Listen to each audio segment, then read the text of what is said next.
안녕하세요. 오늘은 간단하게나마 신장 검사에 대해서 좀 이야기를 해보겠습니다. 일단 신장에 대한 기본 검사는 피 검사를 들을 수가 있습니다. 이거는 신장내과 전문의한테서 와가지고 검사를 하는 게 아니라 보통 외과 의사 선생님들이 수술을 하기 전에도 콩팥에 대한 검사를 하는 경우가 많아요. 특히 큰 수술인 경우에는 피 검사를 하면 콩팥 검사가 반드시 들어간다고 생각을 하시면 거의 100% 맞는다고 하시면 돼요. 건강검진으로 검사를 했을 때에도 신장 기능이 들어가는데요. 그 많은 피 검사 중에서 이제 크리아티닌, GFR, BUN 이런 거를 보면은 신장 기능 검사라고 요거를 보시면 되겠습니다. 그런데 이런 피 검사가 하나하나 나오는 게 아니라 BMP나 CMP라고 해서 Complete Metabolic Panel이라고 해서 하나의 콤보 패널로 검사를 하게 되는데요. 이런 경우에 이제 크리아티닌, GFR, BUN 이것만이 아니라 소디움, 포타시움, 클로라이드, 바이카보넷, CO2, 칼슘 요 정도까지가 이제 BMP나 CMP에 들어가게 되게 됩니다. 콩팥 기능 검사라고 했을 때 우리가 여과율 뿐만 아니라 콩팥에 직접적으로 관계되는 전해질들이 있기 때문에 같이 검사를 하게 되는 겁니다. 그래서 보통 일반 건강검진에서도 이런 CMP라고 해서 여기 전해질까지 포함된 검사를 하고요. 혈액 검사로. 그래서 콩팥에 문제가 있다 하면은 우리가 리널 패널이라고 하는 거를 하는데 이런 경우에는 이 전해질과 인까지 섞여 있는 걸 하고 파라타이로이드 호르몬 부갑상선 검사도 1년에 한 번에서 2번 정도를 하게 됩니다. 이런 경우에는 콩팥에 문제가 있으신 분들만 파라타이로이드 호르몬 같은 경우는 검사를 하게 되고요. 여기까지가 기본 검사고요. 피 검사로는. 그런데 이제 만약에 콩팥에 문제가 있거나 아니면은 어떤 이유로 인해서 콩팥에 합병증이 왔다고 생각했을 때 어떤 질환이 있는 거를 검사를 했을 때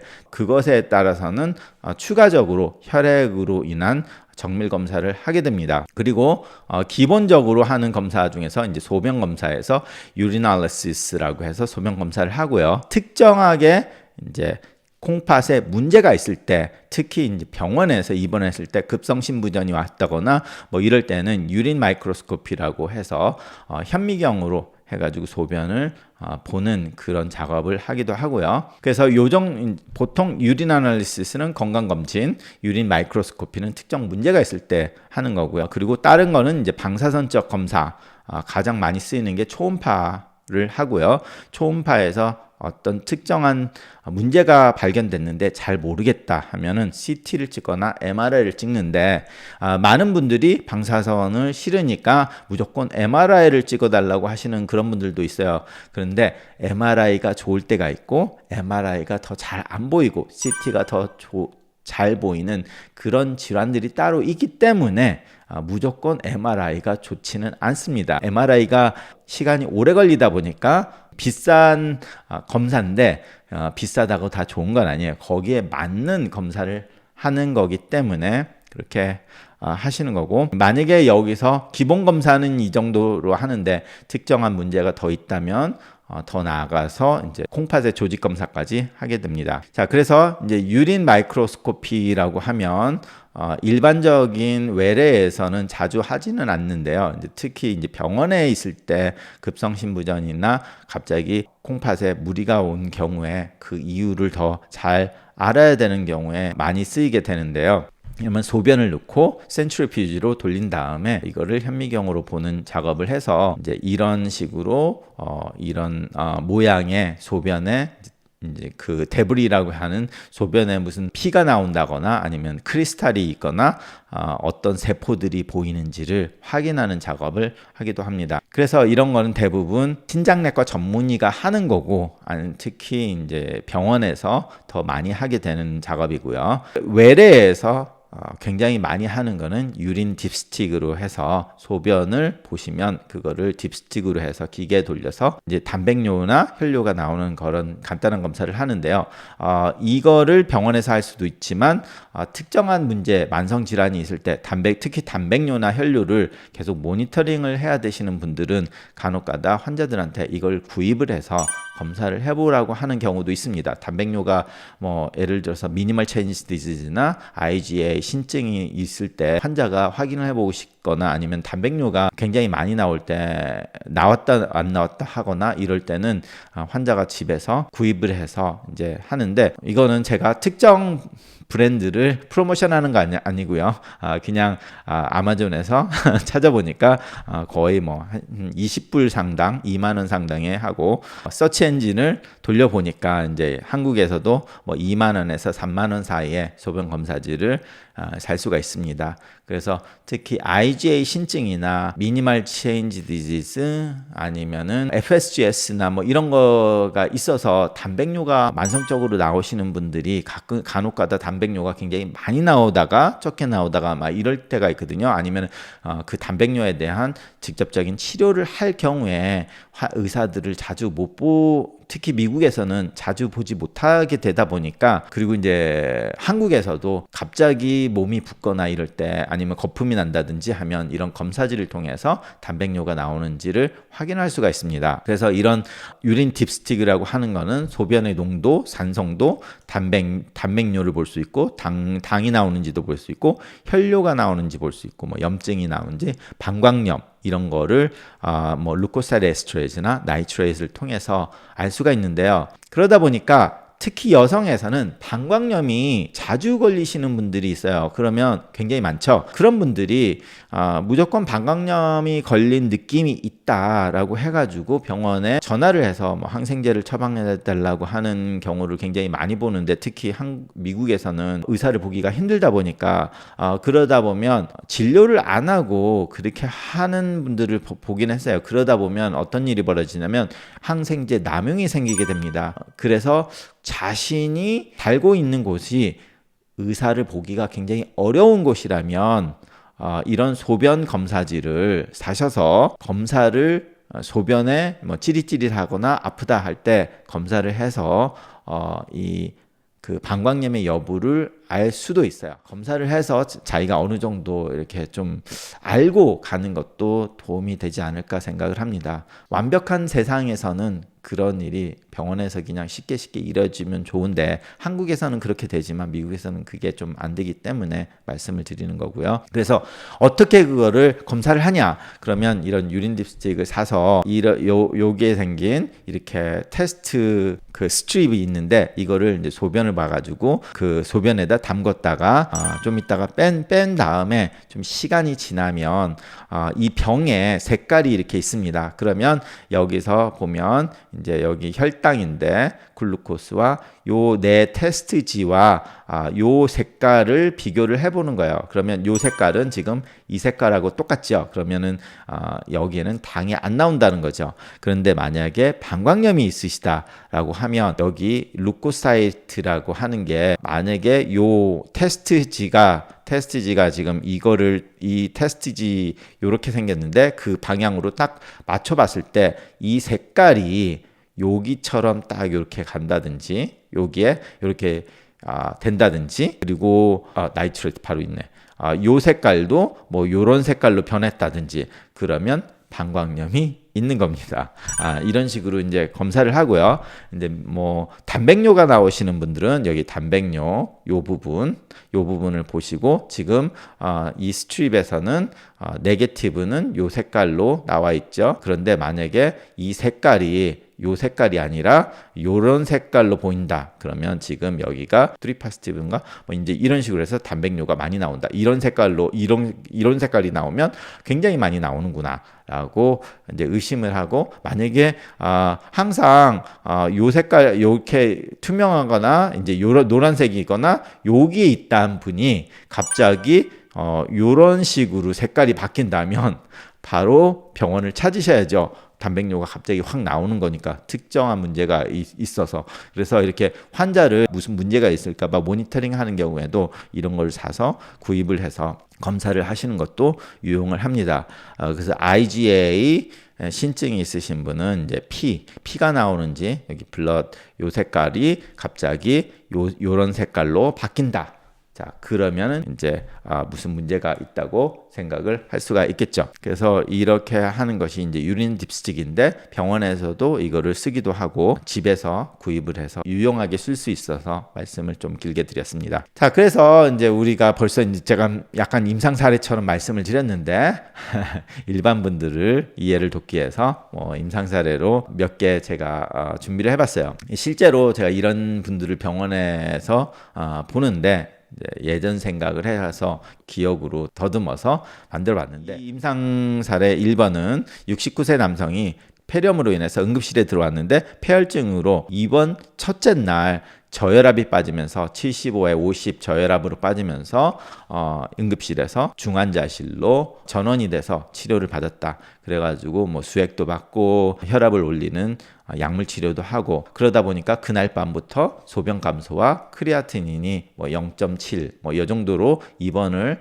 했는데 그 다음 날 1.2가 되고 그 다음 날 뭐 1.9 뭐 이렇게 돼서 신장내과 의뢰로 한 3일째 되던 날 이렇게 그 의뢰를 받는 그런 경우를 많이 보는데요. 자, 그러면 이런 경우에 이제 우리가 소변을 스펀한다 그래가지고 소변을 가지고 센트리퓨지에 돌리고 나서 현미경으로 보면 이런 것들이 보이는데 보통 이런 히스토리를 가지고도 얘기를 할 수 있지만 이런 소변을 딱 봤을 때 이게 딱 보인다. 그러면 머리불안 캐스트라고 해서 ATN 해서 급성 신장 기부관 괴사 현상 영어로 ATN Acute Tubular Necrosis라는 진단명인데요. 폐혈증이나 이런 것들 때문에 저혈압이 빠져서 콩팥이 데미지가 오는 그런 질병입니다. 그런 경우에는 완전히 심할 때는 투석을 해야 되는 정도로 굉장히 나빠질 수도 있고 뭐 1.9, 2, 2.5 막 이렇게 올라갔다가 다시 회복을 하는 경우도 있는데 이럴 때는 치료가 폐혈증 때문에 저혈압이 빠졌으니까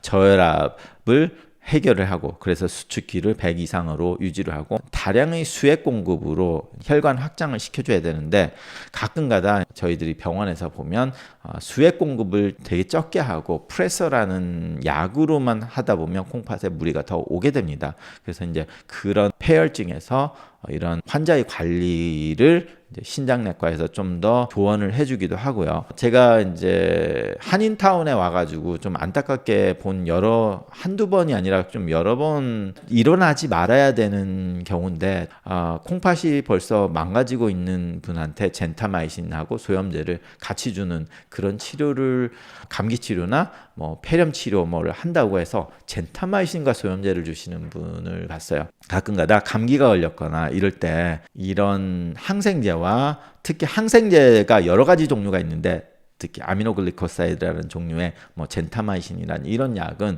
콩팥에 굉장히 턱시가 해롭기 때문에 거의 안 쓰는데 이거를 쓰시는 경우에는 특히 소염제까지 같이 하면 콩팥을 망가뜨리는 확률이 굉장히 높아요. 그래서 이제 이런 치료 이거는 이제 외래에서 일어났던 일이고 보통 이제 입원을 해서 폐혈증이 오면 입원 치료가 되는 거죠. 저혈압이 빠졌으니까 이제 그런 분들이 치료를 할 때에도 들어가는 치료약들이 콩팥에 무리가 오는 약들이 꽤 있기 때문에 그런 조절을 해주는 것이 이제 신장내과가 조언을 해서 해주는 역할이 되기도 합니다. 자, 그리고 임상세 사례 두 번째. 자, 왜 제가 이런 얘기를 하려면 가끔가다 이런 강의를 하다 보면 자기의 상황하고 똑같다라고 생각을 하시는 분들이 있어요. 그러면 그런 분들은 반드시 이제 신장내과 전문의나 의사를 찾아가 보시라고 말씀을 드리기 위해서 조금 흔한 질환을 좀 간단하게 설명을 드립니다. 두 번째 임상 사례는 이제 혈뇨가 나오시는 분이었는데 혈뇨 때문에 방문한 건 아니고요. 70세 남자분이 이제 건강검진으로서 이제 병원을 그냥 방문을 하셨어요. 그래서 피 검사를 하는데 쭉 물어보다 보니까 뭐 어디 아프세요? 그러면 뭐 간혹 등 뒤가 조금 아프기도 하다. 뭐 이 정도만 말씀을 하셨는데 소변 유린 딥스틱을 해보니까 투 파스티브 혈류가 나오는 거예요. 근데 남자분이기 때문에 특히 여자분도 혈류가 나오면 좋지는 않지만 남자에서는 혈류가 진짜 나오면 안 되거든요. 그렇기 때문에 이제 남자분의 혈류가 바로 나오면 이제 이런 분들은 검사를 딱 하는데 그래서 초음파를 했더니 이제 신장암이 나와서 수술을 하고 치료를 하는 이런 혈류가 나와서 물론 혈류가 나오면 진단이 여러 가지가 있죠. 근데 이제 그 중에 하나가 이제 신장암이 될 수도 있다라고 말씀을 드리는 거고 혈류만 가지고 암이라고 절대로 말을 할 수가 없습니다. 그러면 혈류가 나오면 신염이 될 수도 있고 여러 가지 뭐 방광염에도 혈류가 나올 수 있는 건데 이런 혈류가 나오면 그런 여러 가지가 가능성이 있기 때문에 그 검사 중에서 하나가 초음파를 해야 되는데 그 초음파를 하다 보면 이제 돌이 나올 수 있고 이제 이런 식으로 덩어리가 나와서 그거를 보니까 결과적으로 신장암이 나오는 그런 경우도 있다라고 말씀을 드립니다. 자, 임상 사례 세 번째는 혈류와 통증이 가끔 있으신 분인데 45세 여성이 1년 정도 등 뒤에 묵직한 통증이 간혹 있었는데 가끔가다 눈에 보이는 혈류가 1, 2일 정도 하루나 이틀 정도 일어난다라는 말씀을 실제 환자였어요. 제가 정확하게 나이는 기억은 못하지만 한 1년이 아니라 몇 년 동안 간혹가다 한 하루나 이틀 정도 눈에 보이는 빨간 혈류가 나오는데 미국에서 안타깝게 뭐 의사를 보기 어렵다 보니까 이게 몇 년이 지나도록 의사를 보지가 않았어요. 그런데 황당하다고 해야 되나? 이분이 이제 45세인데 조금 기다리다가 오게 된 거는 그 환자의 아버님이 신부전으로 45세 투석을 시작한 경력이 있었어요. 그래서 이제 가끔가다 혈류가 있어서 이제 병원에 와서 봤는데 소변을 해보니까 정상. 자, 그런데 이분은 가끔가다 혈류가 눈에 보일 정도로 많은데 정상이 나왔습니다. 그래서 이 투석 경력이 있고 하니까 그 다음에 초음파를 해보니까 이런 식으로 낭종이 여러 개 이렇게 있게 된 거를 볼 수가 있었죠. 비교로 정상 초음파는 콩팥은 이렇게 보여야 됩니다. 그런데 이제 이런 식으로 물혹이 새카만 것들이 여러 개가 있죠. 이렇게 해서 결과적으로 진단은 다낭성 신장 질환입니다.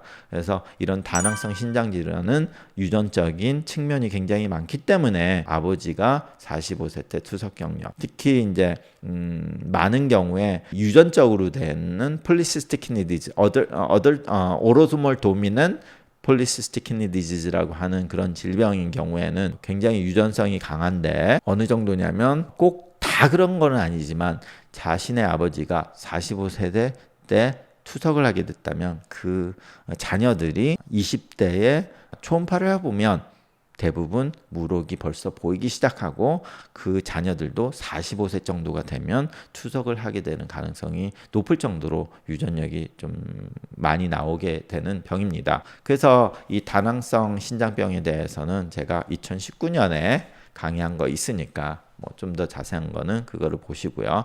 그래서 이런 식으로 이제 제가 오늘은 어떤 질환에 대해서 말씀을 드리는 게 아니라 이런 검사들이 있어서 우리가 신장내과 전문의를 찾아오셔서 콩팥의 검사를 한다면 이런 피검사, 소변검사, 뭐 초음파 CT를 통해서 일반적으로 검사를 한다고 말씀을 드리고요. 특정한 문제가 있었을 경우에 CT를 찍고 MR을 찍고 초음파를 찍는 거고 문제가 없으신 분들은 그냥 일반 피검사에서 콩팥의 기능을 보고 1년에 한 번 정도 소변검사에서 피가 나오는지 단백뇨가 나오는지 당이 나오는지 뭐 이제 이런 거를 검사를 하는 게 건강검진에 포함하게 됩니다. 그래서 여기까지가 오늘 신장에 대한 검사에 대해서 간단하게 말씀드렸습니다. 감사하고요. 다음 시간에 한번 다시 뵙겠습니다. 자, 이런 강의가 좋으셨다면 밑에 댓글란에 한마디 남겨주시면 감사하겠습니다.